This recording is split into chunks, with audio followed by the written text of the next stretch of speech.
Buonasera e benvenuti a questa edizione di TG Sicilia, i titoli del nostro telegiornale. Catania, chiesti 10 anni di carcere per un egiziano che faceva parte del branco che ha stuprato una tredicenne nei bagni pubblici della Villa Bellini. A Caltanissetta, incredulità e dubbi tra amici e conoscenti dell'uomo arrestato per omicidio del fratello 77enne. Oggi il primo interrogatorio. Crisi idrica in Sicilia, il presidente Schifani sorvola gli invasi, cresce il livello di acqua nell'Ancipa. A Enna ancora proteste dei cittadini esasperati. Il governo regionale rilancia contro il caro voli, sconto del 50% per chi viaggia dai nostri aeroporti verso gli scali di tutta Italia, ma le tariffe continuano a crescere. Udienza privata di Papa Francesco con i vescovi della Sicilia orientale, l'esortazione del Santo Padre a non spegnere la speranza dei migranti e a creare le condizioni perché i giovani possano ritornare nelle terre da cui sono partiti. La regione è pronta ad acquistare la casa di Peppino Impastato a Cinisi. Dovrebbe essere messa all'asta per un vecchio debito del fratello del giovane eroe dell'antimafia. Calcio, dopo la vittoria contro lo Spezia, il Palermo cerca il bis domani a Carrara. In Serie C, il Catania domenica giocherà a Taranto.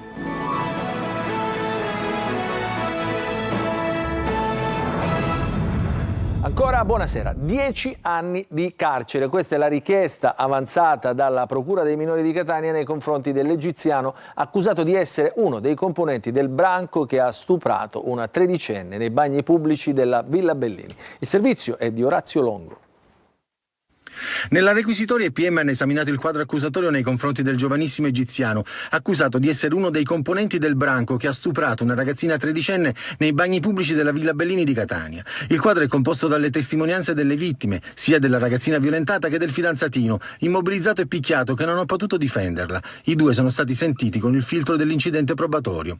Dalla prova scientifica del DNA, il profilo genetico trovato è riferibile all'altro minorenne coinvolto che sta invece affrontando il rito abbreviato. E dai riscontri investigativi anche sui social. La violenza sessuale è avvenuta il 30 gennaio scorso. Secondo le notizie rese note dagli inquirenti, la vittima e il fidanzato sarebbero stati importunati appena fuori dai bagni del giardino da 7 ragazzi di origine egiziana.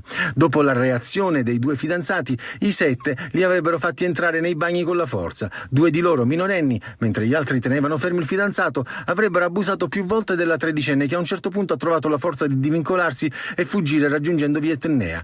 Lì è stata soccorsa da alcuni passanti. Sulla vicenda era intervenuta anche la Premier Giorgia Meloni, che aveva espresso solidarietà. Ora la Procura dei minori ha chiesto di condannare l'imputato a 10 anni di carcere. Il difensore ha chiesto invece al tribunale di assolvere l'imputato per non avere commesso il fatto. Il processo è stato aggiornato al prossimo 16 dicembre, data in cui i giudici minorili dovrebbero ritirarsi in camera di consiglio per emettere la sentenza. L'omicidio a Caltanissetta di Ignazio Polizzi. I vicini di casa sono increduli per l'arresto del fratello Angelo, da tutti descritto come una persona buona, incapace di fare del male, eppure fra i due c'erano continui litigi. Servizio di Rita Cinardi. Sono increduli i vicini di casa di Angelo Polizzi, il 64enne nisseno accusato di aver ucciso il fratello maggiore Ignazio sbattendogli la testa sul pavimento più volte fino a lasciarlo senza vita. Per tutti Angelo era un brav'uomo, incapace di fare del male a qualcuno, era lui che andava a fare gli acquisti e si intratteneva con il vicinato, mentre la vittima Ignazio viene descritta come più riservata e sicuramente meno affabile. Non so niente di altro, so che era un ragazzo, una persona buona, brava, era bravissimo. Gentile con tutti, si prestava sempre ad aiutare tutti, cercava di fare il possibile per tutta la comunità. Tra i due litigi sarebbero stati continui, discussioni anche per motivi futili, secondo quanto accertato dalla squadra mobile di Caltanissetta che conduce le indagini, e tra le questioni al centro delle liti ci sarebbero state anche quelle di natura economica. Intanto Angelo Polizzi, che dopo l'arresto è stato condotto al carcere Malaspina, questa mattina alla presenza del suo avvocato Fabrizio Fiorenza è stato interrogato. Avrebbe continuato a dare versioni confuse e contrastanti e il suo legale è intenzionato a chiedere una perizia psichiatrica perché avrebbe mostrato un atteggiamento di totale totale distacco dalle realtà. Angelo Polizzi continua a sostenere di non aver compiuto quell'omicidio e che il fratello sarebbe caduto da solo procurandosi la ferita alla testa. Per lui resta l'accusa di omicidio aggravato dal vincolo familiare. Pesa sul 64enne anche la presenza in casa di un secchio, una spugna intrisi di sangue che secondo gli investigatori avrebbe utilizzato per nascondere l'omicidio. Ignazio Polizzi aveva una vasta ferita alla testa e il sangue sparso dappertutto, così come i risultati dell'autopsia non lascerebbero spazio ai dubbi. I traumi sul corpo sono frutto di una violenta aggressione. Adesso ci occupiamo del caso di Larimar a Piazza Armerina. Altri 2 cellulari, oltre agli 8 già sequestrati, sono stati consegnati dalla famiglia ai magistrati per chiarire le ore precedenti alla morte della quindicenne trovata impiccata nel giardino della sua casa il 5 novembre scorso. Le chat trovate dalla madre e un'analisi attenta dei dispositivi potrebbero fornire nuovi spunti investigativi, ha detto Milena Ruffini, l'avvocato della famiglia. In un cellulare in particolare c'erano alcuni messaggi scambiati con un coetaneo alcuni giorni prima. Sul caso indagano per istigazione al suicidio, diffusione di immagini illecite e detenzione di materiale pornografico i PM dei minori di Caltanissetta. La pioggia concede un poco di respiro alla crisi idrica siciliana, ma non basta. Stamane sorvolo in elicottero degli invasi delle dighe siciliane da parte del presidente della regione Renato Schifani e del capo della protezione civile regionale Salvo Cocina per analizzare la situazione, ma nel pomeriggio proteste per l'acqua ad Enna. Il servizio di Maglio Viola. Le piogge degli ultimi giorni hanno avuto un impatto positivo, ma la crisi idrica in Sicilia resta estremamente severa. A beneficiare di queste piogge è stato soprattutto l'invaso dell'Ancipa, secondo quanto verificato durante un sorvolo dal presidente della regione siciliana Renato Schifani, accompagnato dal dirigente generale del Dipartimento regionale della protezione civile Salvo Cocina. Fra gli invasi monitorati, oltre la diga Ancipa, anche la diga Gammauta, il lago di Piana degli Albanesi e le dighe Castello, Prizzi, Leone, Rosamarina, Poma e Scanzano. Ma il miglioramento non è sufficiente e a dimostrarlo ci sono le proteste. Circa 300 persone si sono presentate questo pomeriggio in piazza Garibaldi davanti alla sede della prefettura per partecipare alla manifestazione organizzata dal comitato Senz'Acqua Enna per denunciare la gestione dell'emergenza idrica che continua a stringere in una morsa la città. I manifestanti contestano la poca chiarezza sull'approvvigionamento idrico dopo il distacco dell'Ancipa della città e del comprensorio ennese, le bollette idriche esose e chiedono che l'acqua torni a gestori pubblici togliendola ai privati. Mentre a Enna si protestava, invece il presidente della regione Schifani completava i suoi sorvoli e i sopralluoghi e poi visitava il centro operativo regionale della protezione civile a San Giovanni La Punta. La grande e moderna struttura dotata di isolatori antisismici è stata attivata gradualmente da un paio di anni ed è il fiore all'occhiello dell'organizzazione siciliana in questo ambito. Con Schifani, oltre a Cocina, anche il sindaco del centro etneo Nino Bellia e il comandante regionale dei Vigili del Fuoco Agatino Carrollo. Scacco matto, almeno per il momento, al caro voli dal Presidente della Regione che rilancia il provvedimento già varato lo scorso anno estendendo ai non residenti in Sicilia lo sconto del 50% per i voli dai nostri aeroporti verso gli scali di tutta Italia. Ma le tariffe però continuano a crescere. Allora il servizio di Desiree Ferlito. Aumenta dal 25 al 50% lo sconto sui biglietti aerei per tutti i siciliani che viaggiano dai nostri aeroporti verso gli scali di tutta Italia nel periodo natalizio. È lo scacco matto del presidente della regione Schifani contro il caro voli, con tariffe che continuano a crescere sempre più con l'avvicinarsi delle feste. La piattaforma è già attiva sul sito della regione siciliana. Ecco come richiedere lo sconto. Basta accedere al sito, cliccare sul link in evidenza, entrare sulla piattaforma con la propria SPID o CE, inserire i dati anagrafici, quelli del volo, costo, tratta e numero, codice IBAN dove accreditare il rimborso. Inoltre vanno allegati biglietto e carta d'imbarco. Sui siti delle compagnie aeree che hanno sottoscritto la convenzione con la regione, come ITA, è possibile richiedere lo sconto al momento dell'acquisto, mentre per le altre compagnie si può richiedere rimborso dopo il viaggio entro 30 giorni giorni dalla data di partenza. La novità principale riguarda l'estensione del beneficio anche a chi è nato in Sicilia ma risiede altrove. La riduzione si applica a prescindere dal prezzo. È stata infatti eliminata la soglia massima di sconto per ogni tratta. Si tratta dell'ampliamento di un provvedimento già varato lo scorso anno e che in 12 mesi ha riguardato tanti siciliani. Sono oltre 1 milione i biglietti che hanno usufruito dello sconto del 25% o di analogo rimborso, con picchi del 50% solo in alcune categorie. Ora il 50% è per tutti e senza limiti. Udienza privata di Papa Francesco in Vaticano con i vescovi e i seminaristi della Sicilia orientale. Papa Bergoglio ha esortato tutti a vivere il territorio nella speranza che i giovani possano ritornare. Adelaide Barbagallo. È stato un incontro molto cordiale, quello che Papa Francesco ha riservato ai docenti, agli studenti, ai seminaristi dello Studio Teologico San Paolo di Catania, che ha ricevuto in udienza privata. Ha ricordato come tanti laici frequentino anche questo istituto e quante siano le donne aumentate nel tempo.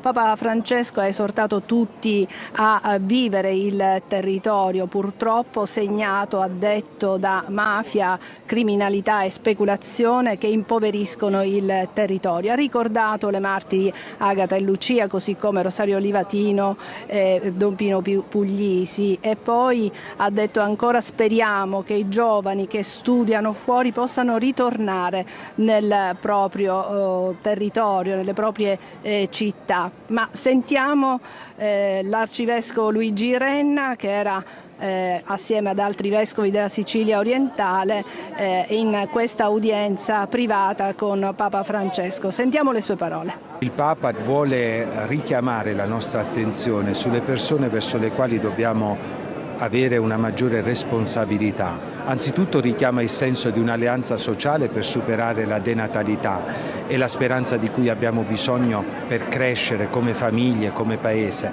E poi ci sono tante categorie: i poveri, i giovani che vivono tante solitudini, così come gli anziani, e poi i migranti e i profughi. Il Papa richiama costantemente l'attenzione su queste categorie di persone, alle quali forse noi ci siamo abituati, alle quali forse alcuni cristiani pensano di dover guardare con sufficienza. Invece il Magistero del Papa ci ricorda che non possiamo assolutamente optare per altre scelte che siano quelle della pace e optare per altre scelte che sono quelle di un'accoglienza, certamente nella legalità, ma vera accoglienza dei migranti.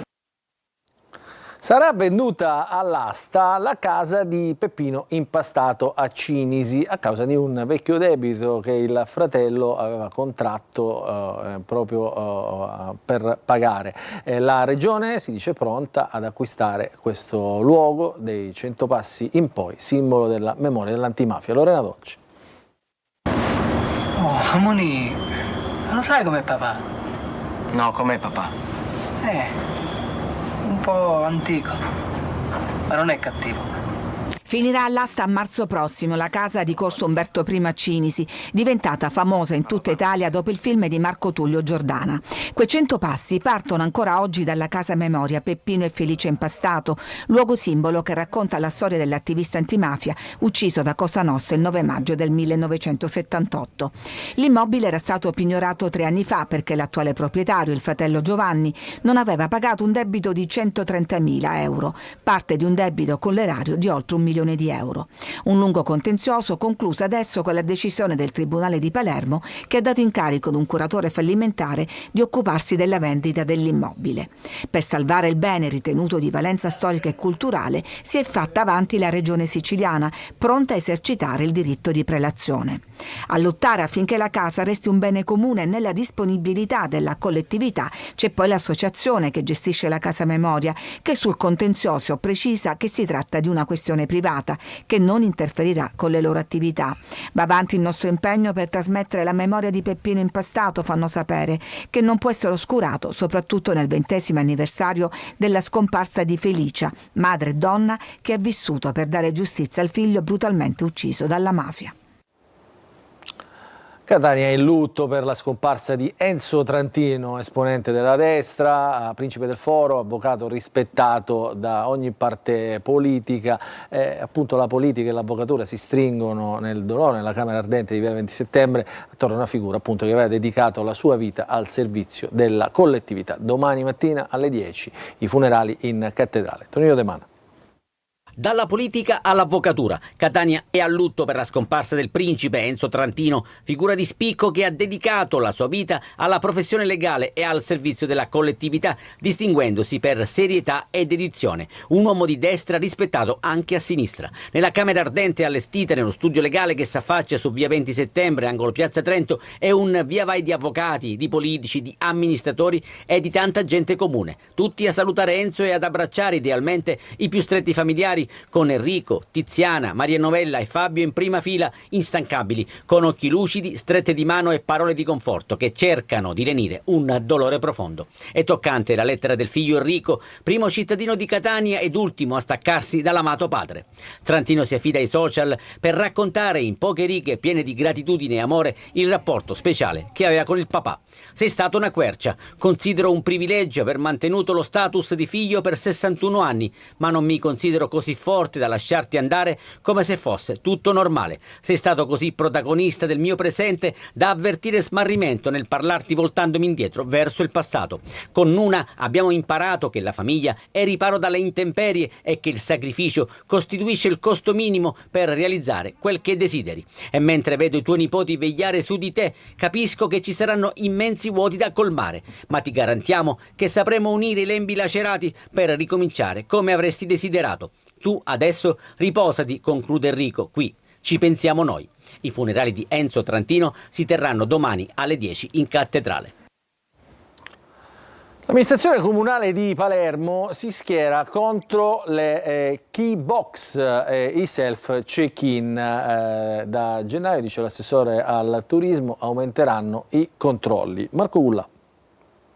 No al self check-in attraverso keybox e pulsantiere automatizzate. La direttiva del Viminale mette in guardia gestori di B&B e case vacanza. La decisione investirà a macchia di leopardo il turismo italiano e quindi anche in Sicilia. L'amministrazione comunale di Palermo intanto lavora proprio per serrare i controlli in vista del nuovo anno. C'è una stretta per quanto riguarda soprattutto i controlli della sicurezza. Lo verificheremo nelle prossime ore, nelle prossime settimane. Penso che tutto sarà introdotto dopo le festività natalizie. Già dalla prossima settimana l'assessore al turismo Alessandro Ranello farà partire la comunicazione ufficiale nella quale verrà ribadito l'obbligo per gli host di effettuare i check-in in presenza. Nella comunicazione dell'assessorato si farà presente anche l'obbligo per i locatori di possedere nelle abitazioni in affitto gli estintori e i rilevatori di monossido di carbonio. Chi affitta dovrà anche affiggere sulla facciata dei palazzi la targa con il codice identificativo nazionale, il CIN,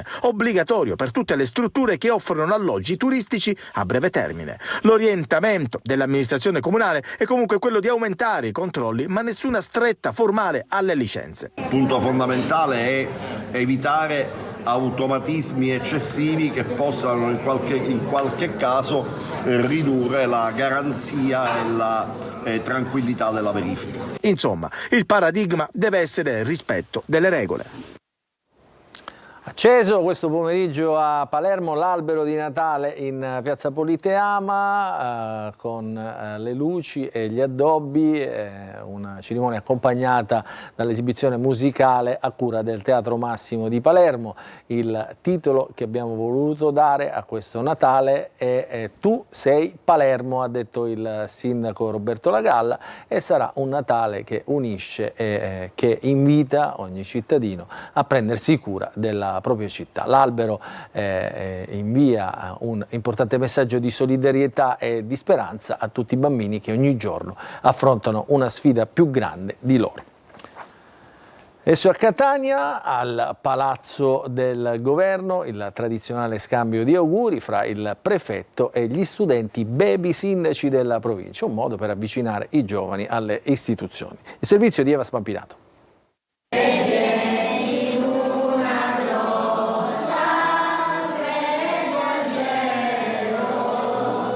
Una tradizione tradizione che si rinnova ogni anno e che riempie di gioia, sorrisi e calore il Salone delle Feste del Palazzo della Prefettura di Catania. Tra canti, addobbi e il presepe artigianale, quest'anno realizzato dagli studenti del Liceo Artistico Statale Lazzaro di Catania. È una tradizione di questa prefettura che l'albero di Natale viene addobbato dai baby sindaci e dai ragazzi delle scuole. È un modo per avvicinare le istituzioni ai ragazzi e i ragazzi alle istituzioni, ma soprattutto questi ragazzi che vestono la fascia tricolore sono esempio di un impegno già da piccolini. E loro, delegazioni degli istituti scolastici di Catania, Calatabiano, Camporotondo, Mascalucia, Motta Sant'Anastasia, Pedimonte Etneo, San Pietro Clarenza, sembrano già sulla buona strada. A 13 anni, cosa ti aspetti dalle istituzioni? Maggiormente magari diritti per le donne soprattutto, che al giorno d'oggi sono comunque ancora minori rispetto a quelli degli uomini. Il Natale di quest'anno sarà molto particolare perché proprio la sera della vigilia, il 24 dicembre, il Papa aprirà l'anno del Giubileo, un anno di grazia che Monsignor Barbaro Scionti invita a vivere con fede e speranza, ma anche con un altro elemento importantissimo da trasmettere ai giovani. La libertà è un'esperienza fondamentale per la nostra vita umana e naturalmente spesso viene intesa come fare ciò che si vuole e quando si vuole. In realtà la libertà è quella soprattutto interiore che ci permette di presentarci al mondo e agli altri per quello che siamo, per quello che crediamo. Dopo il sopralluogo del Ministro della Difesa che aveva riscontrato gravi situazioni di pericolo, il Comune di Catania ha interdetto l'area del Sacrario dei Caduti all'interno della chiesa di San Nicolò l'Arena.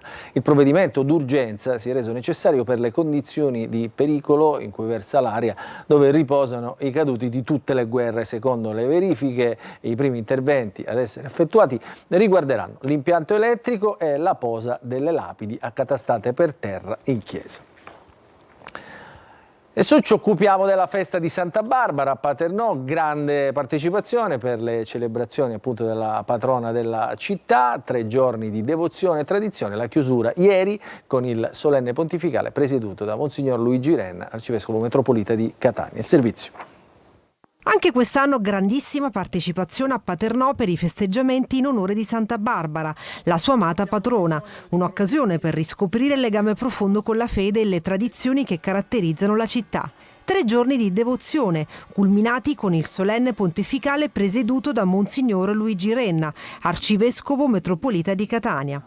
Alla fine delle celebrazioni il sindaco Naso ha invocato la protezione della santa sulla città di Paternò. Emozionante l'uscita del busto reliquiario dalla chiesa, che ha poi attraversato le vie della città con la partecipazione delle autorità civili, militari e religiose. Il 4 dicembre, giorno del martirio, rappresenta ogni anno l'apice della festa. Trionfale l'ingresso del Fercolo in piazza Vittorio Veneto, seguito da un grandioso spettacolo pirotecnico che ha illuminato il cielo di Paternò. La figura di Santa Barbara continua a ispirare la fede e la devozione di coloro che la invocano come protettrice e guida spirituale e i cittadini di Paternò mostrano da sempre un fortissimo legame con la loro patrona.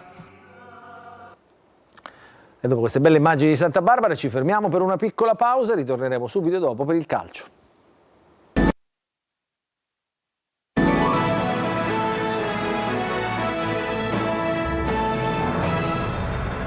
Adesso il calcio, vigilia di match per il Palermo che domani sera farà visita alla Carrarese. Il tecnico Dionisi chiede il bis dopo la vittoria di domenica scorsa sullo Spezia. Il servizio è di Marco Gullà. Il Palermo ha un difetto di fabbrica, quello di essere discontinuo, un problema atavico perché anche nelle 2 passate stagioni di Serie B i rosanero non hanno mai conseguito un filotto di vittorie. Dopo il successo di domenica scorsa contro lo Spezia, il Palermo si prepara al match di domani a Carrara contro la Carrarese. Un secondo successo potrebbe permettere alla formazione di Dionisi di fare quello che in questa stagione non ha ancora fatto, vincere 2 gare di fila. Il risultato non è dato da sapere, noi possiamo cercare solo di dar continuità alle prestazioni facendo il massimo e se faremo il massimo sicuramente avremo molte più possibilità di ottenere il risultato che vogliamo, però anche solo continuare a parlarne non mi riferisco alla tua domanda, ma io che lo dico capisco che posso diventare fastidioso o comunque ripetitivo se poi non lo dimostriamo, quindi mi sento di dire è arrivato il momento di dimostrarlo. Il match di domani contro la Carrarese, formazione insidiosa, soprattutto in casa, rappresenta un nuovo bivio per la compagine siciliana. Dionisi pensa agli stessi 11 che hanno battuto lo Spezia, in avanti ancora Henry con Insigne e Di Francesco. Ranocchia ormai gioca da playmaker con Segre e Verre. Gomez va verso una nuova panchina nonostante l'ottimo spezzone di gara di domenica scorsa. Adesso parliamo del Catania che si prepara ad affrontare la trasferta di Taranto, prevendita bloccata in attesa della concessione dell'autorizzazione che potrebbe aprire solo la tribuna centrale. Il tecnico toscano invece sta studiando la soluzione per sostituire lo squalificato Anastasio. Il servizio di Francesco Triolo. L'assenza dei tifosi del Catania è già messa in conto, ma domenica allo Iacovone potrebbero mancare anche i sostenitori di casa. Ad annunciarlo è stato lo stesso Taranto attraverso un comunicato ufficiale con il quale ha sottolineato che è una decisione della Commissione di Vigilanza Provinciale finché la società non avrà ottenuto l'autorizzazione da parte della Commissione di Vigilanza Comunale. L'esame dell'autorizzazione potrebbe avvenire nella giornata di oggi, ma intanto è stata sospesa la vendita dei tagliandi. L'ultima ipotesi ancora da ufficializzare è quella che potrebbe essere aperta solo la tribuna A centrale, con la possibilità di mettere in vendita appena 3.000 biglietti.